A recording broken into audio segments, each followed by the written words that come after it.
Hey everybody from CHRI 6330.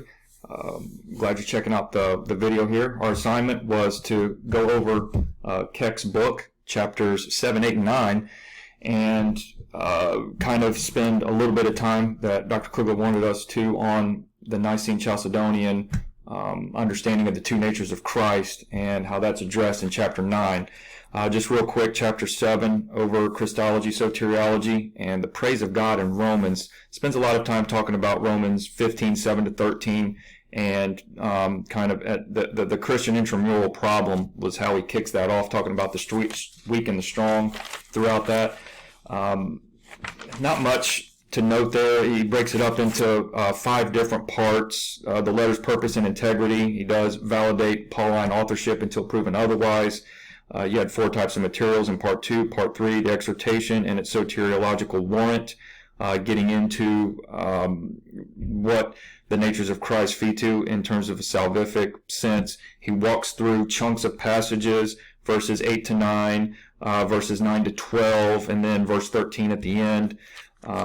Concludes in part 4 that these are Pauline, but just states that nowhere else does Pauline write of the incarnation in the first person in the New Testament, except in Hebrews, whatever Paul's influence on Hebrews may or may not be.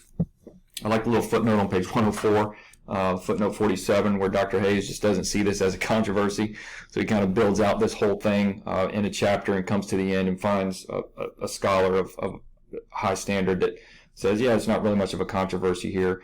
Chapter 8, Jesus in Romans, spends a big bulk in terms of the Romans 3, particularly 3, 21, 26 passage, talking about the subjective and the genitive discussion, faith in Christ or the faithfulness of Christ.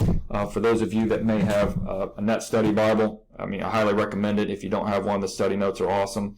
They have a good section in there discussing that controversy and which scholars fit which side, having to deal with that. But just as a point of criticism, just a little bit, if you read the book, chapter 7 and 8, with all the Greek words, and that seemed to be where he was hinging so much of his argument, it was a little difficult to follow if you don't study or understand Greek. That was a little bit of a problem, especially in chapter 9 when he would put the English words for what the Greek was. So you would see like homoousios or things like that in chapter 9, whereas in chapters 7 and 8, it was strictly Greek text. So that was what made it a little bit difficult to read, because he's assuming that you understand that Greek language, I think, and in doing so, not quite able to pick up on the argument if you don't understand that.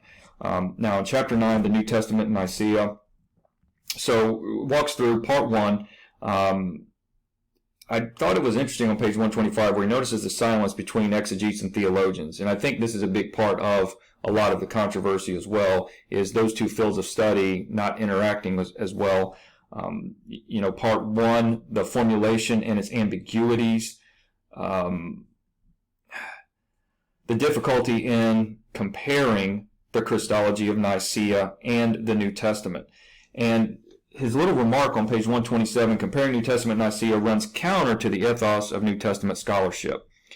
I thought that was pretty interesting in showing the reason for a lot of this controversy, as well as I think you may have theologians and scholars kind of talking past each other, not really referencing the same thing. But I think another aspect that he was bringing up in comparing, in part 2, comparing creed forms in terms of how things are worded, and mentioned a couple of passages, the Colossians 1, 15 to 20, in terms of how these hymns kind of talk about the pre-existent Christ. All this revolving, of course, around the Arius and Athanasius controversies in terms of what are the two natures of Christ. Is it a very created, exalted being, so to speak, without the same essence or substance of God as what Athanasius was defending? It kind of got boiled down to, as you shared in part 3, sort of a difference between being or will.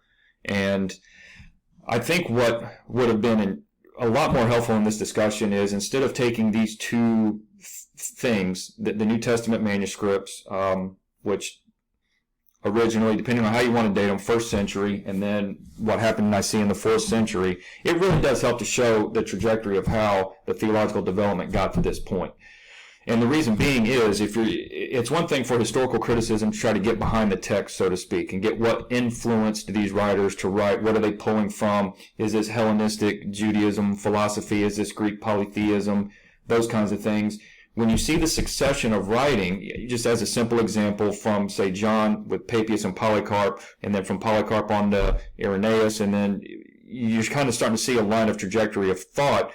It helps understand what the original authors did intend, because they're teaching their students or who their successors are, and then some of that is getting preserved. Tradition in and of itself ain't always bad. Sometimes it can get us back to the source.